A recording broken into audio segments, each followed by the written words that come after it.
Thanks, Desiree. I received a telephonic notification of Parliament's, rather the Section 194 Committee's intention to invite me to testify. So, as you know, it was also clear from media reports that if one does not voluntarily come, one will then be subpoenaed. So I think I will honor that invitation as and when it arises. And of course, I've been informed telephonically in that regard by Parliament.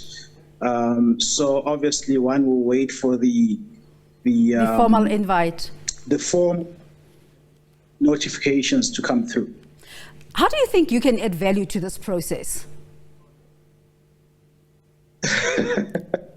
I've been asked that a million times, Desiree, and it's been almost 4 years since I left that establishment. And at this stage, not much, but I think the committee is obviously quite curious as to how myself and the Public Protector worked, and of course, how the institution works, how it's supposed to work effectively, and so forth. So I suspect that is what they would want to know. And, you know, I'm sure there are more relevant people given the time lapse, but of course I will honor the invitation. You talk about the time lapse and it's after your time. And one imagines that most of the questions that will be directed to you will be more about process as opposed to content. Do you envisage same? I would hope so. I would hope so, because certainly a lot of the more colorful stuff that has come through there, I really don't know anything about. I don't know anything about the reports that have been struck down by the courts. I wasn't involved in their generation, so I would hope that that is the avenue. And of course, I will, as with these. As with all of these types of engagements, you answer things truthfully and fairly. And of course, as I said, I probably am not the best person because of the amount of time that has gone since one was in the institution. But there is an inquiry, and of course, we will comply.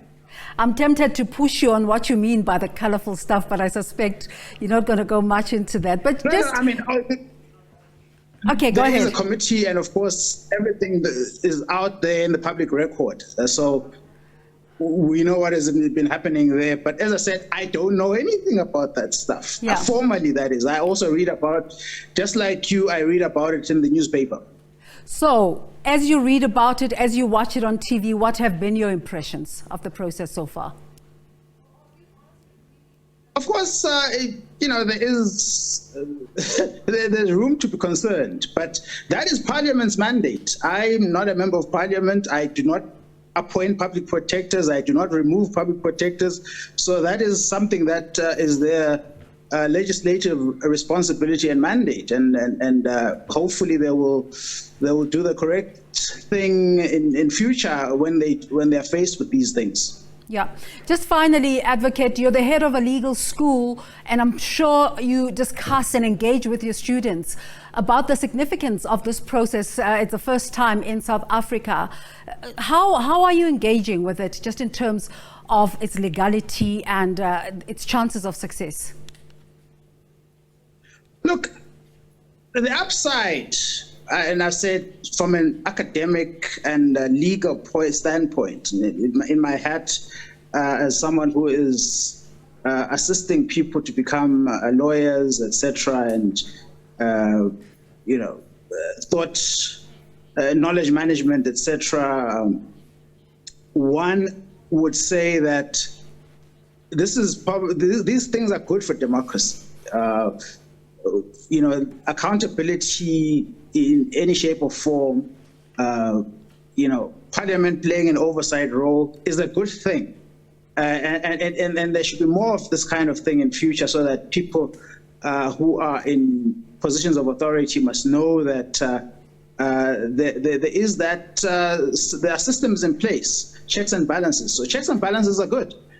So it does elevate South Africa in a way that it is not a country where people do whatever they like, and I think that's a good thing.